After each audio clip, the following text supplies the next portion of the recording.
میں جلد ہی مرنے والا ہوں اور کوئی میری موت پر ماتم نہیں کرے گا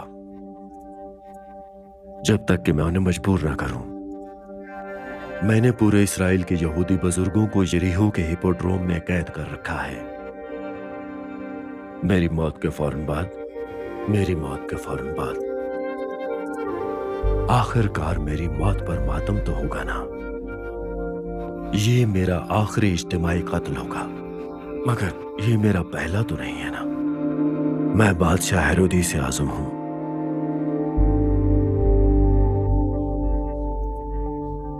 ہیرودیس اعظم تصور سے بھی زیادہ دولت مند تھا۔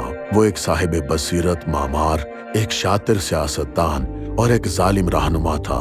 زندگی کے آخری حصے میں وہ مستقل جسمانی تکلیف میں مبتلا رہا اور تیزی سے شکی ہوتا گیا۔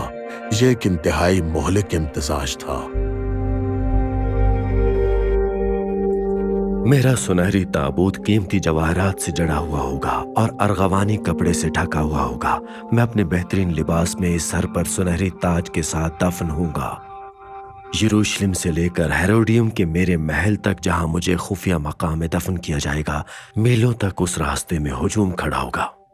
ماتم کرنے والے اس ہجوم کے زیادہ تر لوگ حقیقت میں میری موت کا سوگ نہیں منا رہے ہوں گے، بلکہ وہ جشن منا رہے ہوں گے،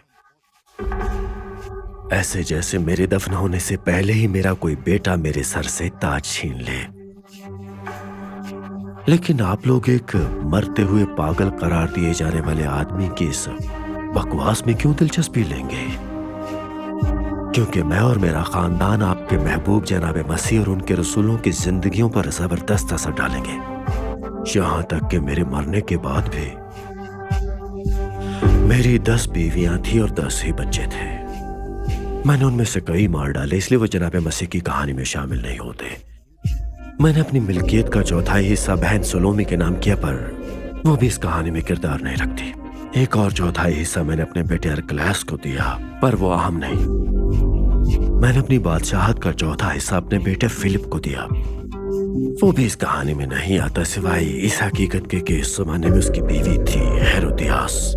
وہ حقیقی جادوگرنی تھی۔ پاگل پن کی تو بات ہی نہ کریں۔ میرے علاقے کا آخری چوتھائی حصہ میرے بیٹے انتپاس کو جاتا ہے۔ وہ یسوع اور یوحنا بپتسمہ دینے والی کی تبلیغ کے دوران پریا اور گلیل کا حکمران ہے۔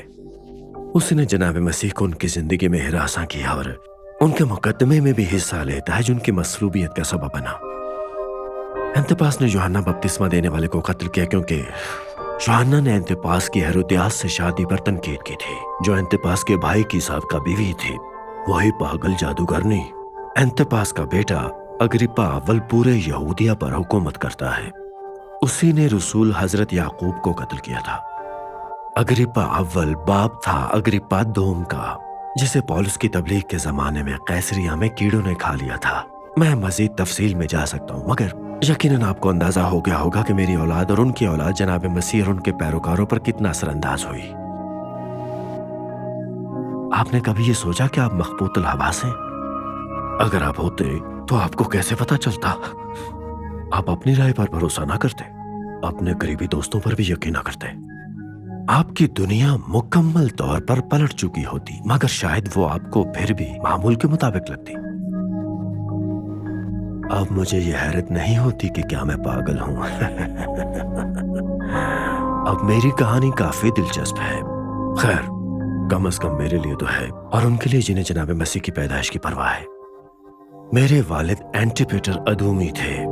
وہ ادوم سے تھے، جسے پرانے زمانے میں کہتے تھے ایڈم۔ ادوم جو اسرائیل کا قدیم دشمن تھا۔ میری والدہ نبطی شاہی خاندان سے تھیں۔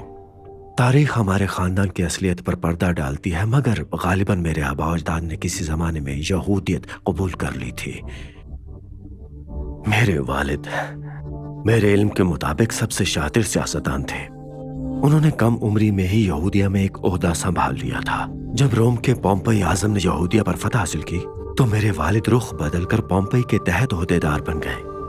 جب جولیس سیزر اور پومپئی کے درمیان خانہ جنگی ہوئی تو میرے والد سیزر کے فریق بن گئے، بلکہ جب سیزر اسکندریہ میں محصور ہوا تو میرے والد نے اسے بچایا۔ اس واقعے نے دنیا کا مستقبل بدل دیا۔ और मेरे वालिद की कामयाबी यकीनी हो गई। वो यहूदिया के पहले रोमी सूबाई नाजिम बने। मेरे प्यारे अब्बू ने खानदान के लिए एक ही उसूल तय किया था, हर हाल में रोम के वफादार रहना। 25 बरस की उम्र में मुझे गलील का गवर्नर मुकर्रर किया गया। मैंने अमन को कायम रखा और महसूलात जमा किए, पर यहूदी मेरे जुल्म से नफरत करते थे। मुझे बाद में रोम की सेनेट ने यहूदियों का बादशाह मुकर्रर किया। वो रोम के नाम पर यहूदिया को काबू करने के लिए कोई शख्स चाहते थे। मैंने अस्करी कुव्वत के जरिए काबू पाया और दुरुस्त शादी करके भी। खैर, दूसरी मर्तबा दुरुस्त शादी करके मुझे पहली बीवी को जिला वतन करना पड़ा। मार्क एंथोनी के असर रसूख से मैंने 34 क़ब्ल मसीह तक यहूदिया पर मुकम्मल इख्तियार हासिल कर लिया। उस वक्त मेरी उम्र 40 बरस होगी।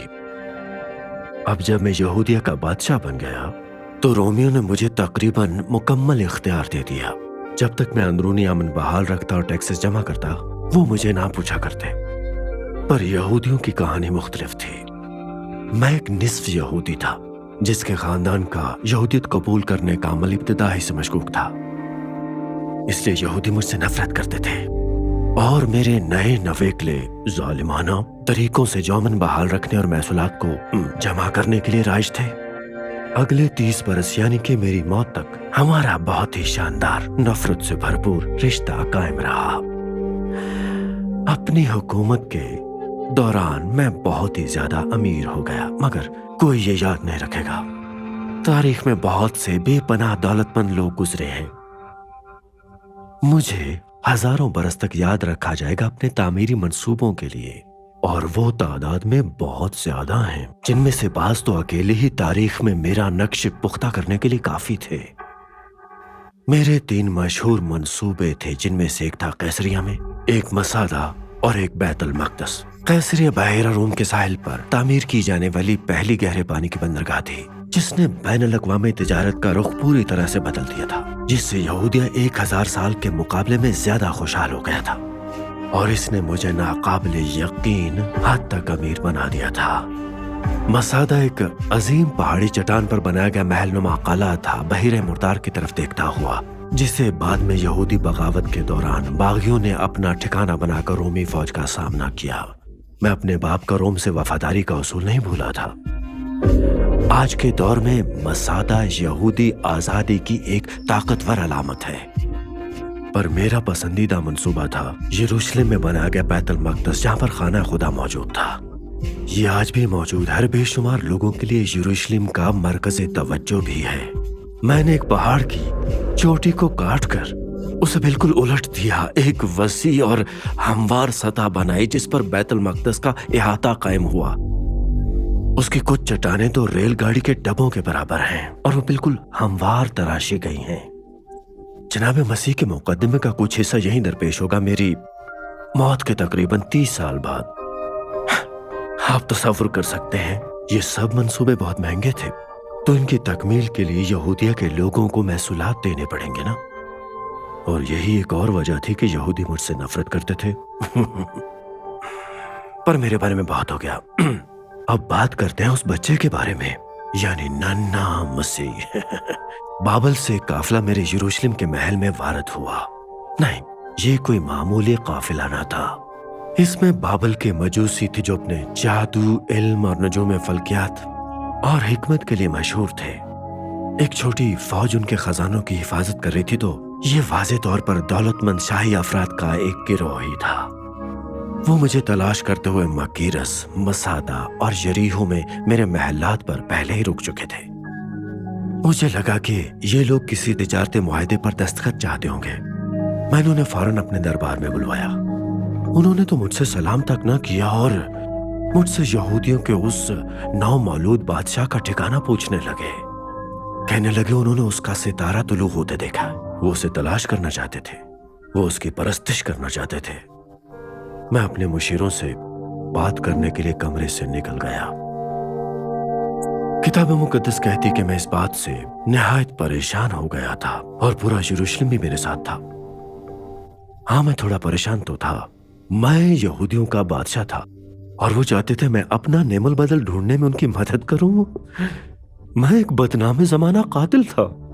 कत्ल मेरा पसंदीदा सियासी हथियार भी था। पूरा यरूशलेम लरस गया कि मैं कैसा रद्द-ए-अमल दिखाऊंगा। मैंने सोचा कि इस काफिले को सफाई हस्ती से मिटा दूं। बेअदबी और गुस्ताखी को खत्म करना ही पड़ता है। मैंने यहूदी उलमा रसातजा को बुलाया ताकि इस मसीहा को और उसके मकाम पैदाइश को जानने के लिए वो फौरन एक पेशनगोई का हवाला देते हैं कि वो पैदा होगा बैतलहम में। बैतलहम में? क्या तुम मजाक कर रहे हो मुझसे? बैतलहम में? क्या कभी तुम बैतलहम गए हो? ये शाही काफिला बैतलहम में। ये सोचकर ही मुझे हंसी आती है। पर मैंने एक नया मंसूबा बना लिया। मैं मजूसियों के पास वापस गया और उन्हें बताया कि मसीहा की पैदाइश बैतलहम में हुई है, जो यहाँ से सिर्फ 6 मील के फासले पर है। मैंने आजिज़ी से उनसे दरखास्त की कि अपनी हिकमत से उस बच्चे को तलाश करें, और ये भी कि जैसे ही वो उन्हें मिले तो मुझे भी आकर बताएं ताकि मैं भी जाकर उसकी परस्तिश कर सकूं। हमने सितारे की बात की और उन निशानियों की जो उन्होंने देखी थी, और मेरी समझ में आया कि मसीहा की पैदाइश को 1 साल या इससे कुछ ज्यादा अरसा हुआ है, यानी ये हाल ही का वाकया था। ये कोई ठीक हदफ तो नहीं था, मगर हदफ तो जरूर था ना। अब अगर मैं एक लश्कर लेकर जाता हूं बैतलहम में, तो मसीह के पैरोकार इसके बारे में सुन लेंगे और फरार हो जाएंगे। इसकी बजाय जब मजूसी अपनी मालूमात लेकर वापस आएंगे, तो मैं रात के वक्त एक छोटा सा अस्करी दस्ता लेकर जाऊंगा और उसे पकड़ लूंगा। या शायद मैं कोई कातिल भेज दूं, क्योंकि मैं ऐसा कई बार कर चुका हूं। अलबत्ता मैं अपना इरादा भी तो बदल सकता हूं। एक और मुमकिना हरीफ से निजात हासिल करने के लिए मेरे पास बहुत से रास्ते मौजूद थे। मैं यहूदियों का बादशाह हूं। तुम्हें लगता है कि ये बैतलहम में किसी एक बच्चे के पैदा होने से बदल सकता है? अच्छा, इसे कहते हैं पागलपन।